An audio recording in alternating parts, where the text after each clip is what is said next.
Hey guys, hope everybody's having a great day. I had been requested by a few people to do a video of some international trucks if I had any, and I have two. This one being the older of the two. This truck is all complete except for wheels and tires. This truck, I've never seen it run. It was actually parked for many years when I got it. It's a flatbed truck. The motor and transmission, radiator, everything is still in it. Inline 6-cylinder. And it came 3-speed on the column. As you can see, the column shifter there.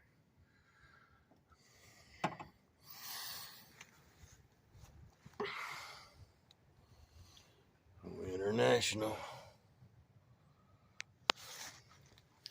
Let's see if I can get around here and give you guys a view of the interior. Fender badge here says 1000. I'm not really specifically sure on the exact year model, but I think this one was in the 60s. The tree has fell across the top of it. Trying to crawl across the tree. I need to get this old pine tree cut off of it. I'll open the door up here if I can. See if I can get you guys some interior view of it here. Can't get it open too far. I might be able to just put the camera in the truck. Pretty neat looking dashes in these things. Somebody has now put what looks like a 4-speed transmission in the floor.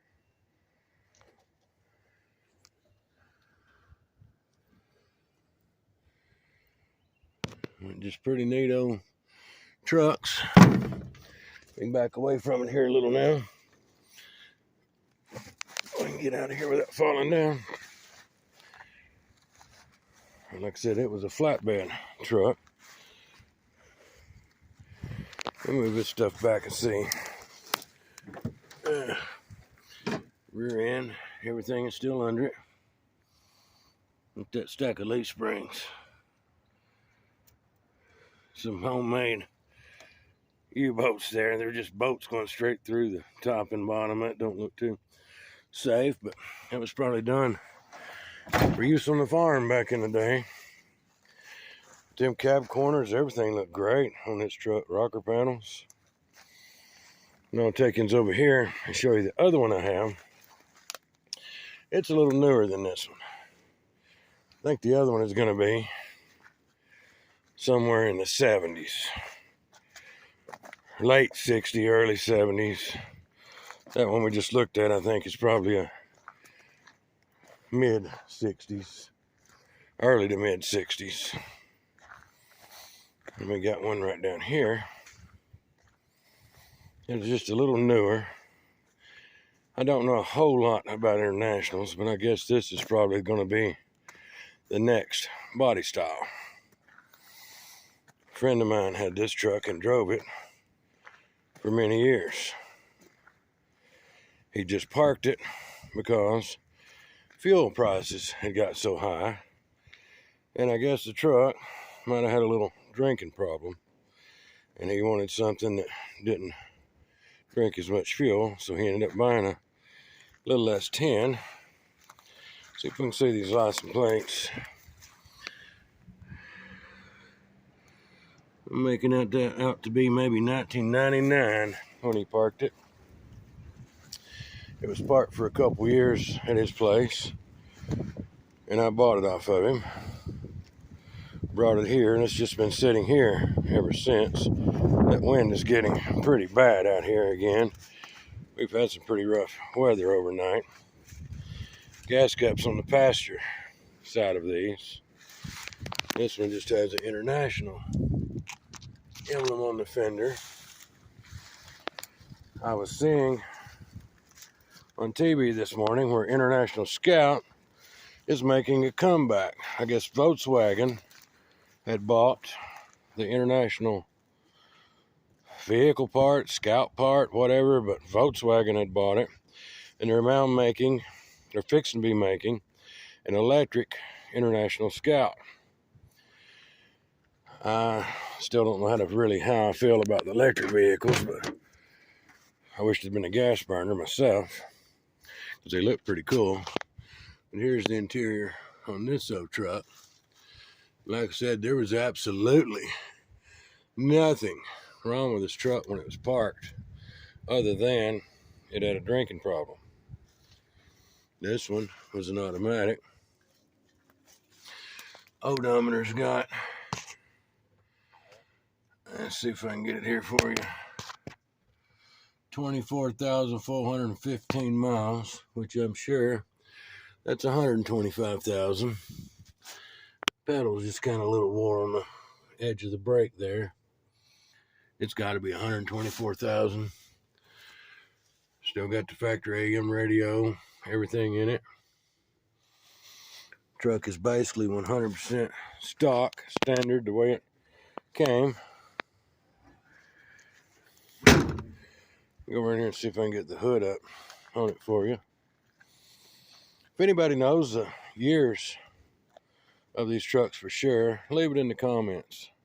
The first one I showed and this truck here as well. Because like I said, I'm not huge on being able to tell you year models of the Internationals. Actually, let me look on the door post here and see if this one has a year model on it. A lot of the older vehicles did not have the year model.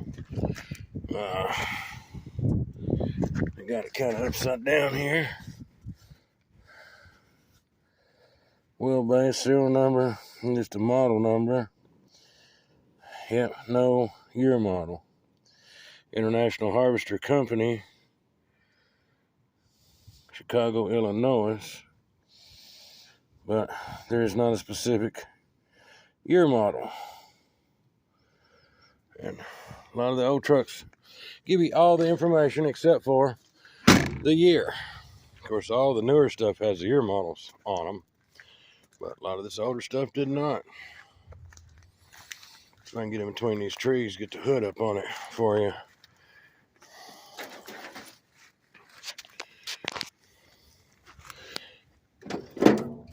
Oh yeah. Still has the breather on it. Holley carburetor. I'm not sure what size motor that is. Any of you guys know about that? Let me know as well. Looks like it was power steering, but it was manual brake. Like I said, it was automatic. Still got the windshield washer bag over there on the inner fender.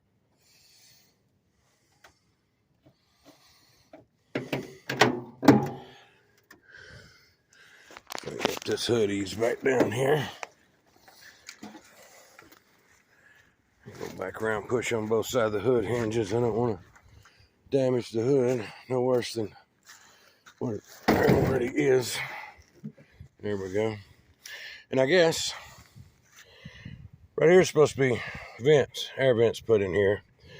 And back in the day, water would go down through here and it would leak into the floorboard. And people would just cover these over to keep from the water leaking in the floorboard. And I'm sure that's what's happened. That's fiberglass that he has put over both sides here. I'm sure just to try to prevent the water from leaking into the floorboard itself. Pretty neat old trucks. I love all the old stuff. Push this hood hinge back down on this side. A lot of times if you push on both hood hinges, by yourself, you just kind of need to do one at a time, of course, but if you got somebody with you, you can push on both of them at the same time and get them to go down pretty good. There we go, we got her back down there. Thunder is rumbling. It has been pretty windy and rainy here, but I wanted to come out in between the rain and just show you guys the International trucks. I hope everybody's having a great day. I'll come back and do you guys another video here just really soon, guys.